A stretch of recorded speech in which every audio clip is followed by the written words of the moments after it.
Bonjour les amis et bienvenue pour cette nouvelle vidéo. Vous venez de voir un petit teaser de Petra, j'en sors actuellement. Et du coup bienvenue pour cette nouvelle vidéo en Jordanie.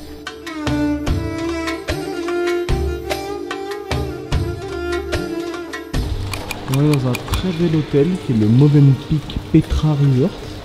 Et vraiment là c'est vraiment très joli quand même. Peut-être il a pas le temps, il a faim. Et il court. Tout ce qu'il faut, salade de fruits. On a un apple juice. Nous voilà partis maintenant de Petra. Nous allons aller à la mer Morte. Aussi au Movenpick, donc peut-être ici. Donc là on en a pour 3 heures de route. On a pris à manger de shawarma.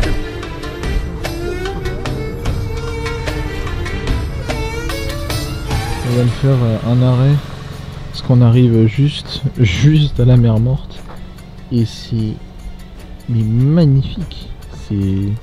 C'est gigantesque déjà. Là vous savez certainement que la mer Morte est très salée au point où on flotte. Si vous voyez là, ici, vous avez en fait les traces du sel sur la côte.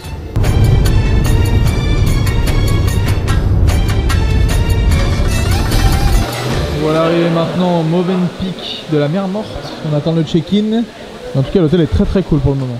Il est à 368 mètres sous le niveau de la mer. C'est pas mal ça. Now you can confidently say that you went 380 meters below the sea level. C'est-à-dire que voilà, on a été à 380 mètres en dessous du niveau de la mer. Il faut savoir tout simplement que ici c'est l'endroit le plus bas du monde. Tout simplement. On a droit au petit golf cart pour aller à la chambre. Bon, il est temps maintenant d'explorer un petit peu cet hôtel. Donc on a été dans deux Movenpick, donc dans le Movenpick Petra, donc qui était à Petra, et dans le Movenpick ici qui est la Dead Sea. Ils nous ont invités, donc merci énormément à eux pour leur accueil, c'est vraiment top. Et l'endroit est très joli quand même. Là, on a une piscine privée. On n'est pas sorti avant, là il est un peu plus de 18 h ici, on a donc 1 heure de décalage avec la France, mais on n'était pas sorti avant pour une très bonne raison, c'est qu'il faisait environ 40 à l'ombre. Et que ça servait juste à rien de se cramer. Donc là on a attendu un peu que le soleil descende. Et maintenant on va directement à la mer Morte. On va plonger. On va pas couler. Ouais.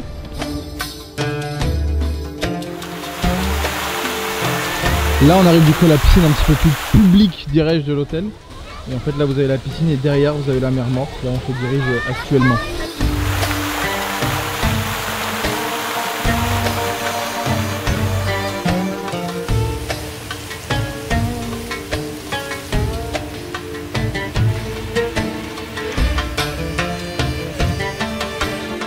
Vous êtes sur l'endroit le plus bas sur la terre, 420 mètres sous le niveau de la mer. Et devant nous, on a la mer Morte.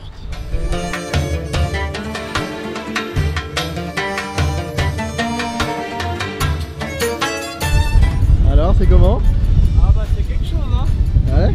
Ah bah tu flottes totalement, enfin même si tu veux rester droit ça marche pas. Mon gars, ouais. Si t'as le malheur de goûter, De quoi? genre le sel, c'est tellement salé, ça t'attaque la langue.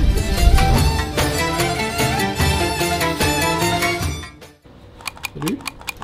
Un petit déj? Allez. Il est exactement 10 h du matin, on se dirige au petit déjeuner et il fait déjà environ presque 30 degrés. C'est à l'eau? C'est à moi ça? Le goûter.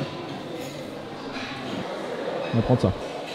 Et hop pour la route. Et voilà, notre petit séjour ici se termine, Elliot est prêt à partir. Donc voilà, on repart maintenant en direction de Amman pour finir cette dernière journée et on reprend l'avion ce soir. Donc c'était rapide mais intense comme qui dirait. Bon les amis, j'ai pas eu le temps de vous raconter avant, enfin on n'a pas eu le temps avec monsieur Elliot. Je vais vous raconter quelques anecdotes sur la mer Morte.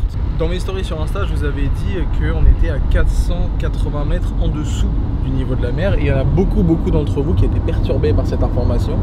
Alors pourquoi, je vous explique. En fait, la mer Morte est donc le point le plus bas du monde. C'est-à-dire qu'on est à 420 mètres sous le niveau de la mer. La mer Morte n'est pas une mer, c'est un énorme lac. Le seul truc, c'est qu'en fait, il y a des endroits sur la Terre où vous avez des trous qui descendent et il n'y a pas forcément de la mer en dessous. Comme ici. Donc ici, c'est un fossé où vous avez la mer Morte. Elle a un taux de salinité de 20%, c'est-à-dire 4 fois plus que dans les océans et les autres mers du monde. Et du coup, on flotte totalement. Et ça rend le fait de nager beaucoup plus compliqué. Mais par contre, ça a de très bons effets sur la peau, surtout avec la terre, l'argile qu'il y a au fond de l'eau. Donc voilà, si jamais vous avez la chance de passer par ici, venez vous baigner à la mer Morte, c'est une très belle expérience.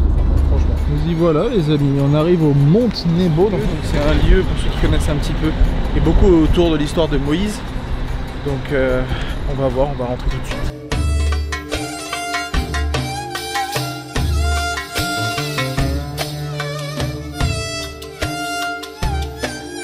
Derrière moi se trouve tout le désert qui entoure toute la région ici, entre la mer Morte qui est de ce côté là-bas. Vous avez Amman tout au fond là-bas où on va aller tout à l'heure. Et c'est vraiment un endroit assez incroyable parce que si vous regardez bien derrière moi, il n'y a que certains endroits qui sont donc où il y a de la verdure. Parce que ce sont des endroits où l'eau a été tirée du lac de Jordanie pour justement faire justement les cultures ici. Mais dans l'histoire, c'est grâce à Moïse s'il y a des choses qui poussent ici.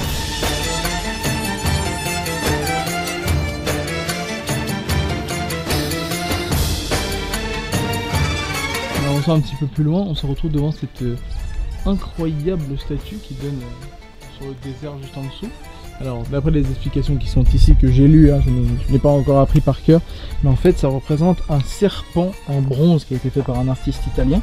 En fait c'est Dieu qui avait envoyé les serpents pour empoisonner le peuple et Moïse a fait en sorte de faire lever les serpents pour le protéger du peuple.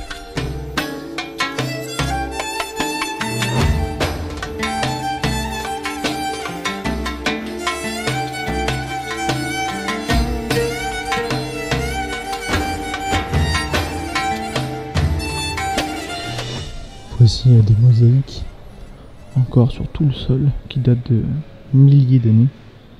Et pour vous donner un petit peu la grandeur de l'endroit et des mosaïques, voilà la taille des mosaïques et du sol, vous vous rendiez compte un peu. C'est quelque chose.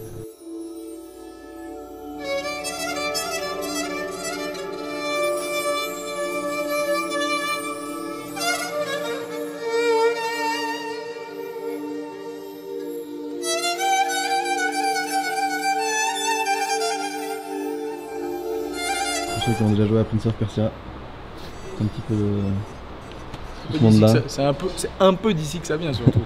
Un peu. Dur. Allez. Tu veux des millions de vues? Je suis habillé en bleu comme le génie.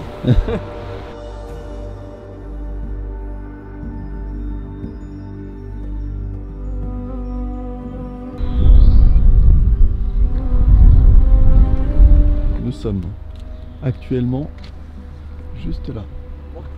Hop, Monte Nebo. Du coup, ça vous aide à vous situer un petit peu. Il y a l'Égypte là-bas.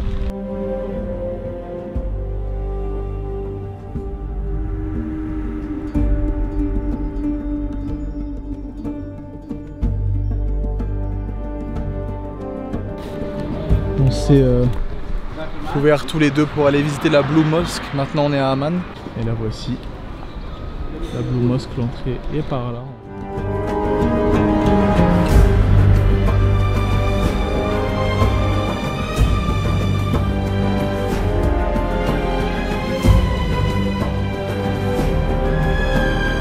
On a un tableau qui va décrire toutes les heures de prière. Donc vous avez la première qui est à 3h53 qui est l'appel pour que les gens se réveillent en fait. Ensuite la vraie première prière est à 5h27, ensuite midi 40, 4h21, 7h53 et 9h27. Donc dans la religion musulmane, il prie 5 fois par jour. Vous avez donc ici des étoiles et là vous avez surtout des lignes. Ici, c'est les endroits où vous devez vous mettre pour prier, c'est-à-dire que vous mettez vos pieds ici. On peut mettre jusqu'à 700 personnes ici. Donc il faut faire en sorte de faire de la place pour tout le monde. C'est vraiment une mosquée qui est magnifique, qui est énorme en termes de taille. C'est une des plus grandes que j'ai vues je pense, mais c'est un très bel endroit. Vraiment c'est une très belle mosquée, ça s'appelle la mosquée bleue.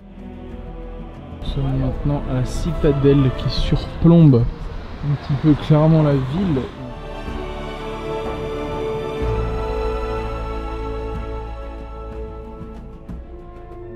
D'ici est vraiment incroyable, en fait on voit toute la ville donc on a pu avoir pas mal d'explications. Les constructions qu'il y a là derrière moi ont plus de 4500 ans. Il y a plusieurs peuples qui se sont rencontrés ici, il y avait autant les Romains que les Byzantins et ensuite un peu plus tard les musulmans. Et cet endroit est un endroit hyper historique à Amman qui est très bien conservé. On a tout un vestige de maison qui était avec des toits, et contrairement aux maisons mayas, qui étaient à toit ouvert. Là, elles n'étaient pas, elles avaient des toits qui se sont effondrés à cause des différents tremblements de terre, surtout un qui a eu lieu dans les années 740. On est sur les vestiges d'une ancienne mosquée ici, comme vous pouvez voir. Donc là, on a tout le reste de la mosquée qui est ici, et là, ça a été restauré. Donc ça, ça a été restauré il y a quelques années. Là, on est sur le point culminant de la citadelle, et surtout, on peut voir en fait toute la ville de Amman à 360 degrés. Tous les bâtiments sont de la même couleur, c'est pour ça qu'on appelle d'ailleurs Amman la ville blanche. Parce que tous les bâtiments sont blancs ou alors blanc cassé. Ouais, c'est gigantesque. C'est assez incroyable. Donc ça, c'est le bras et le coude de Hercule, qui était une statue qui faisait une trentaine de mètres de haut, qui est en vestige encore ici, qui devait être dans les alentours, mais il reste plus que ça. On est arrivé ici, c'était une ancienne mosquée aussi, qui est sur les hauteurs de Amman, c'est assez impressionnant. On est dans maintenant l'ancienne mosquée. Le plafond a été restauré avec du bois parce qu'avant c'était de la pierre, mais dû au poids c'est tombé.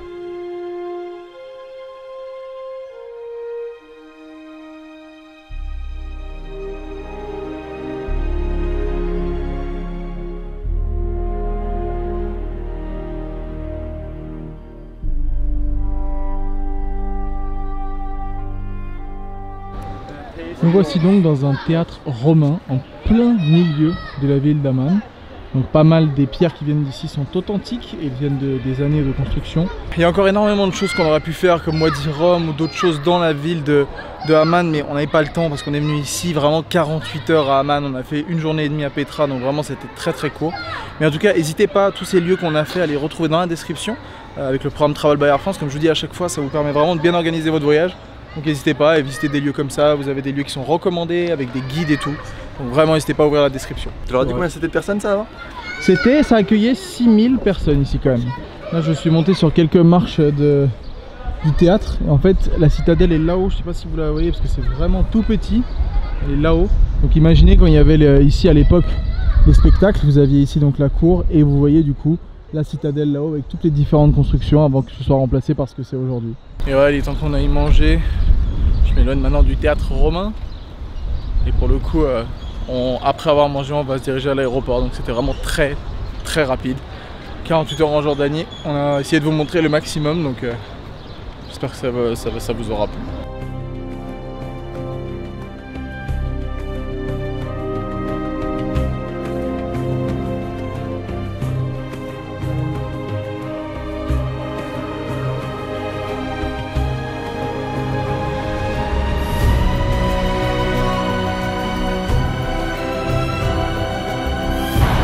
On vient manger à un restaurant qui s'appelle Tawahin Al-Hawa.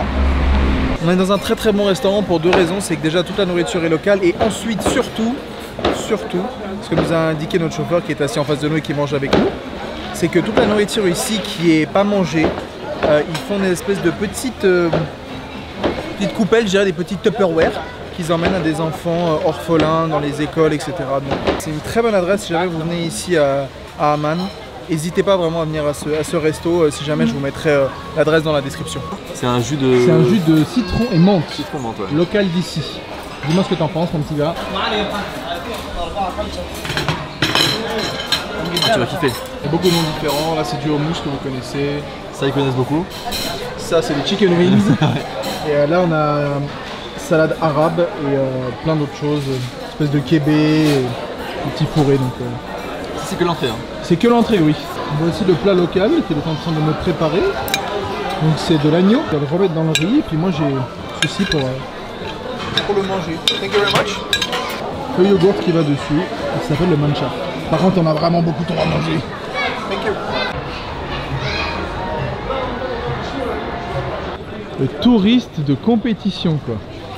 Short tongue à l'aéroport. On a fini de passer la sécurité, on est en direction du lounge. Alors il y a un truc très bizarre qui nous est arrivé, c'est qu'on nous a fait checker nos bagages. Comme d'habitude on se fait tout le temps checker les bagages à cause des affaires électroniques. Mais là on s'est fait prendre les petites pompes souffleuses pour nettoyer les capteurs. Ouais, ils m'ont aussi volé des rouleaux de scotch, un rouleau de scotch classique et un rouleau de Barnier. Je sais pas pourquoi. Je comprends pas. Enfin si vous savez, mettez-nous dans les commentaires, ça nous aidera. Hein.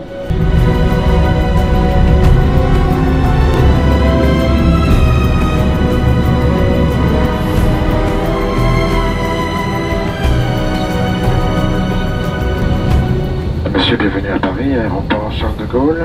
Il est 5h10 en local.